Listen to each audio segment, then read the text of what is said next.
चंद्रशेखर आजाद की कमर पर बंधी उस पिस्तौल का आखिर क्या हुआ? अंग्रेजों की गुलामी के विरुद्ध हमारे लंबे चले स्वतंत्रता संघर्ष का इतिहास गवाह है कि 1919 में 13 अप्रैल को ऐन बैसाखी के दिन brigadier general Reginald Edward Harry Dyer ने पंजाब के जालियांवाला बाग में कुख्यात रॉलेट एक्ट के विरोध में हो रही जनसभा पर बेहद क्रूरतापूर्वक अंधाधुंध पुलिस फायरिंग करवाकर जिस विचलित कर देने वाले नरसंहार को अंजाम दिया था, उसने आगे चलकर ऐसा विकट द्वेलन पैदा किए कि देशवासी डायर को द बुचर ऑफ अमृतसर कहने लगे। लेकिन ये विरोध इतने पर ही नहीं रुके। गोरों के अत्याचारों के चलते इस नरसंहार के पहले से ही देश के नौजवानों का रक्त डायर द्वारा बढ़ती गई क्रूरता की आंच में तपकर ऐसा उबला कि वे हर हाल में प्रतिशोध और दूसरे शब्दों में कहें तो मारने या मरने के लिए मचलने लगे।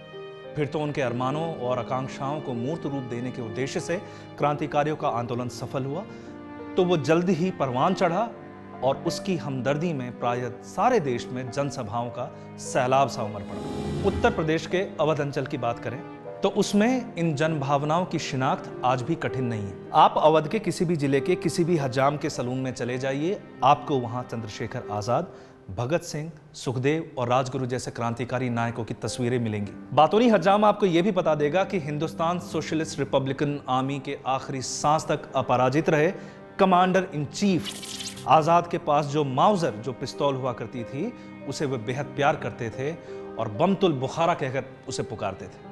हजाम ज्यादा बातूनी हुआ या उसके साथ कोई और जानकार हुआ तो वो आपका इतना और ज्ञानवर्धन कर देगा कि 27 फरवरी 1931 को आजाद इलाहाबाद के एल्फ्रेड पार्क में गोरी पुलिस से मुठभेड़ में शहीद हुए तो उनके पास माउजर नहीं, कोल्ट पिस्तौल थी। दरअसल आजाद की इन दोनों ही पिस्तौलों से जुड़ी कई कथाएं अवध के लोकमानस में खासी गहराई तक रची बसी हुई हैं। ये कहानियां बताती हैं कि लाला लाजपत राय पर लाठियां बरसाने वाले अंग्रेज अधिकारी स्कॉट की हत्या के लिए 17 दिसंबर 1928 को अंजाम दिए गए जिस क्रांतिकारी ऑपरेशन में उसकी जगह जॉन सॉन्डर्स को मार डाला गया था, उसमें आजाद अपनी माउजर ही अपने साथ ले गए। लेकिन अब कई लोगों के मन में यह सवाल उठता है कि उनके बाद उनकी उस माउजर का क्या हुआ? कथाएं कोई उत्तर नहीं देती, जानकार और इतिहासकार भी नहीं। हाँ, आंदोलन के इतिहास के अप्रतिम अध्येता और वरिष्ठ लेखक सुधीर विद्यार्थी बताते हैं कि अरसा पहले उन्होंने इलाहाबाद के कटरा मोहल्ले में आजाद के आखिरी दिन तक उनके साथ रहे गढ़वाल के क्रांतिकारी भवानी सिंह रावत की मदद से जहां जहां भी उक्त माउजर का सुराग लगने की उम्मीद थी वहां वहां की खाक छानी, लेकिन उसकी बाबत जानकारियां जुटाने में वो ज्यादा सफल नहीं हो सके।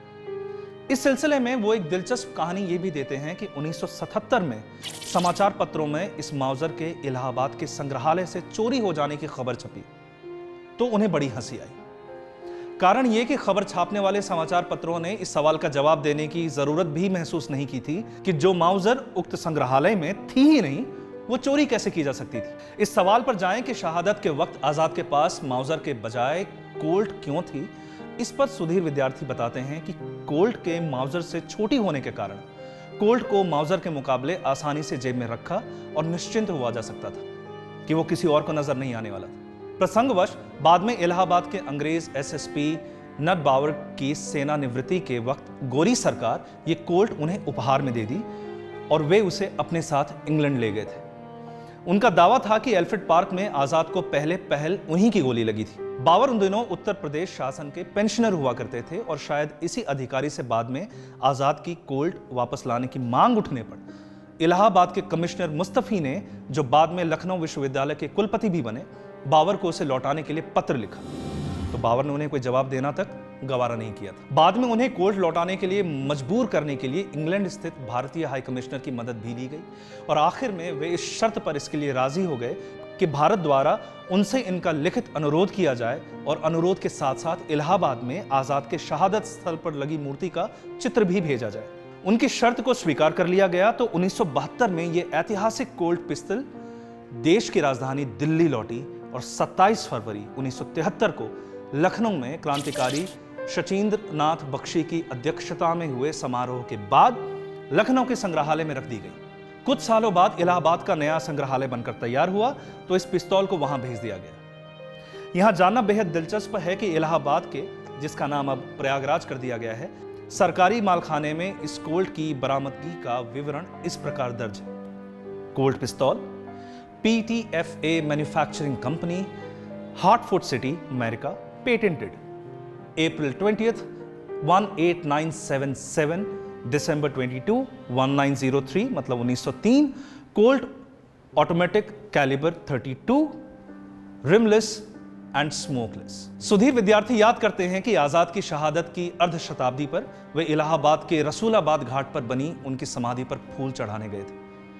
इसके कुछ ही दिनों बाद खबर मिली कि इलाहाबाद नगर पालिका के एक इंजीनियर ने वो समाधि तोड़वा डाली।